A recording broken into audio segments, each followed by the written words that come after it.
అప్పుల బాధలు వెంటాడుతున్నాయా? అయితే 6 JVR వారి జాతిరత్నాలు ధరించండి. ఏపీలోని చేనేత కార్మికులకు కూటమి ప్రభుత్వం అదిరిపోయే గుడ్ న్యూస్ చెప్పింది. నేతన్నలకు అండగా ఉండేందుకు నేతన్న భరోసా అనే సరికొత్త పథకాన్ని తీసుకురాబోతోంది. జాతీయ చేనేత దినోత్సవం సందర్భంగా ఆగస్టు 7వ తేదీన ఈ పథకాన్ని అధికారికంగా అమలు చేసేందుకు ప్రభుత్వం ముహూర్తం కూడా ఖరారు చేసింది. ఈ పథకం కింద అర్హులైన ప్రతి నేతన్నకు ప్రభుత్వం 25,000 చొప్పున ఆర్థిక సహాయం అందజేయనుంది. ఈ పథకం కోసం ఇప్పటికే రాష్ట్ర బడ్జెట్లో 250 కోట్లు కేటాయించింది కూటమి ప్రభుత్వం. అందుకే ఈ పథకాన్ని అమలు చేసేందుకు అన్ని చర్యలు చేపట్టింది. అయితే ఈ పథకానికి అర్హులు ఎవరికి ఈ పథకం అమలు అవుతుందనే విషయంపై చేనేత జౌళి శాఖ ఇప్పటికే కసరత్తు పూర్తి చేసింది. రాష్ట్ర వ్యాప్తంగా సుమారు 54,000 మంది అర్హులైన చేనేత కార్మికులు ఉన్నట్లు అంచనా వేసింది. అయితే కూటమి సర్కార్ ఎన్నికల్లో హామీ ఇవ్వనప్పటికీ నేతన్నలకు ఆర్థిక భరోసా అందించేందుకు ఈ పథకాన్ని అమలు చేసేందుకు సిద్ధమైంది. ప్రభుత్వ సొంత మగ్గం ఉన్నవారు కూడా ఈ పథకానికి అర్హులేనని ప్రభుత్వం స్పష్టం చేసింది.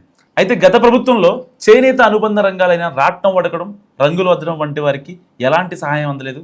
ఈ పథకానికి సంబంధించి వారి నుంచి వినతులు రావడంతో ఇకపై వారికి కూడా పథకాన్ని వర్తింపజేయాలని ప్రభుత్వం నిర్ణయం తీసుకుంది.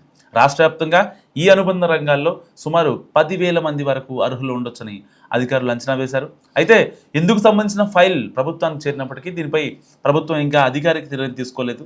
వీటితో పాటు నేతన్నలకు అండగా ఉండేందుకు ఇప్పటికే ప్రభుత్వం చేనేత కార్మికులకు 200 యూనిట్ల ఉచిత విద్యుత్ పథకాన్ని కూడా అమలు చేస్తోంది. అలాగే పవర్ లూమ్లకు 500 యూనిట్ల వరకు ఫ్రీ కరెంట్ ఇస్తుంది. ఈ పథకం ద్వారా రాష్ట్ర వ్యాప్తంగా సుమారు 1,00,000 కుటుంబాలు ప్రయోజనం పొందుతున్నాయి. ఈ పథకం అమలు చేసేందుకు ప్రభుత్వం ఏటా సుమారు 150 కోట్లు ఖర్చు చేస్తుంది. దీని ద్వారా అర్హులైన ప్రతి కుటుంబానికి ఏడాదికి 8,640 రూపాయలు ఆదా అవుతోంది.